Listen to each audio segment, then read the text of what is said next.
పాన్హాళ కోట చుట్టూ శత్రుసేనలు ఉక్కిరిబిక్కిరి చేసిన రాత్రి. నెలల తరబడి ముట్టడి. ధాన్యం తరుగుతోంది. నీరు తక్కువవుతోంది. కోటలో ప్రతి ఊపిరి బరువెక్కింది.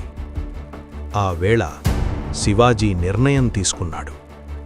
నేను ఇక్కడే నిలబడితే కోట కాదు, రాజ్యమే ఊపిరాపుతుంది అని.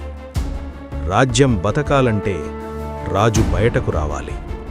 ఆ చీకట్లోనే తలుపులు నిశ్శబ్దంగా తెరుచుకున్నాయి. వాన తడిసిన గోడలమీద జారుతున్న అడుగులు. కొండల దారుల్లో మరణం ఎదురుచూస్తున్న వేళ వెనుక నిలిచాడు బాజీ ప్రభు దేశ్పాండే. కొద్దిమంది మావళులతో కలిసి వేలమందిని ఆపేందుకు. ప్రతి ఊపిరి త్యాగం, ప్రతి క్షణం స్వరాజ్యం కోసం. ఘోడ్కిందులో బాజీ ప్రభు చివరి ఊపిరి వరకు నిలబడ్డాడు. శివాజీ విశాల్గఢ్ చేరుకున్నాడు. గేట్లు మూసుకుపోయాయి. ఒక రాజ్యం బతికింది.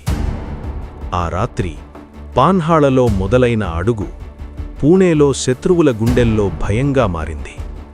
ముఘల్ సేనాధిపతి శాయిస్తాఖాన్ నిద్రలో ఉన్న వేళ శివాజీ కొద్దిమంది మావళులతో లోపలికి చొచ్చుకెళ్లాడు.